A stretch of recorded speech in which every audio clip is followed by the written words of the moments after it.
Kecap sendiri dibuat dengan bahan baku yakni kacang kedelai dan juga dengan bantuan agen hayati seperti Aspergillus wienti.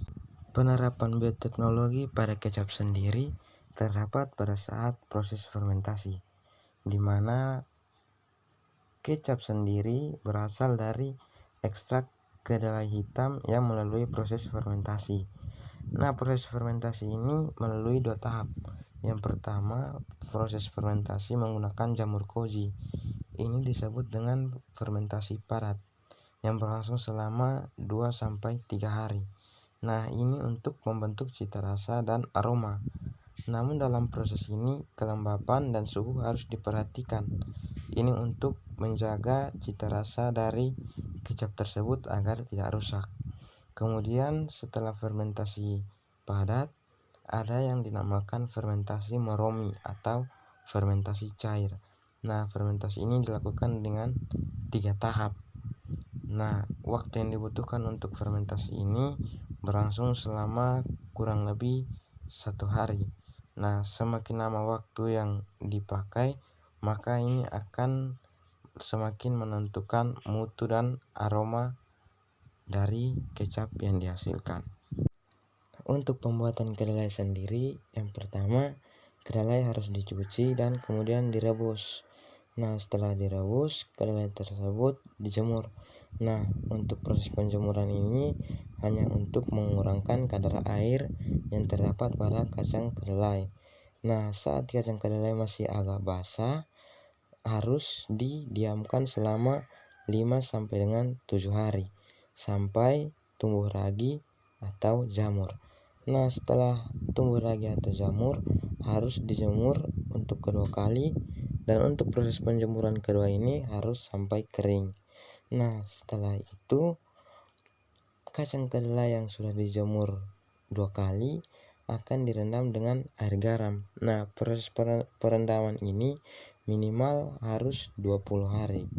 Nah, setelah hasil fermentasi ini kacang kedelai harus direbus. Nah, direbus sampai menyisakan ampas dan sari kedelai hitam. Selanjutnya kita memasak gula aren dan juga garam kurang lebih selama 1 jam sampai gula aren tersebut cair. Nah, setelah mendidih harus dicampurkan dengan sari kedelai dan dicampur sampai rata. Nah, setelah itu kita menunggu hingga proses pematangan. Namun sebelum proses pematangan harus melakukan proses penyaringan 2-3 kali penyaringan, dan harus dilakukan saat masih panas. Nah, setelah itu akan dilanjutkan dengan proses pemasakan sampai berubah menjadi kecap dan kental yang siap untuk dikemas. Untuk analisis makromolekul dari kecap, yang pertama, kecap terdiri atas protein dan juga karbohidrat, di mana struktur paling sederhana dari protein adalah asam amino dan untuk karbohidrat adalah glukosa. Nah, struktur dari asam amino ini yang pertama ada rantai C, kemudian ada atom H, R, H2N, ada rangkap 2O dan kemudian OH. Kemudian untuk glukosa sendiri ada polimer dengan 5 atom OH dan 1 atom O. Yang terakhir adalah dampak negatif dan positif dari kecap. Nah, dampak negatif yang pertama adalah ketika kita memiliki alergi pada gluten, gandum, dan kacang kedelai, maka kita sangat tidak disarankan untuk mengonsumsi kecap karena bisa memicu alergi. Kemudian, kecap sendiri memiliki kandungan sodium yang sangat tinggi. 1 sendok makannya saja mengandung sekitar 900 mg, dan batas konsumsi sodium perharinya yaitu 2300 gram. Jadi ketika kita mengonsumsi kecap terlalu banyak, kita mengonsumsi sodium secara berlebihan. Nah, itu bisa membuat bengkak pada kulit dan berkeringat pada bagian kaki dan tangan. Untuk dampak positif dari kecap, karena kecap sendiri merupakan makanan fermentasi, maka mengandung bakteri yang mampu melancarkan pencernaan, yakni Lactobacillus bulgaricus.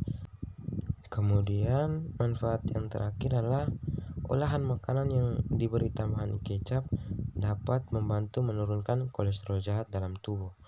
Manfaat ini bisa dirasakan karena kecap memiliki kandungan yang rendah kolesterol, mulai dari vitamin B6, folat, potasium, quercetin, saponin, dan serat.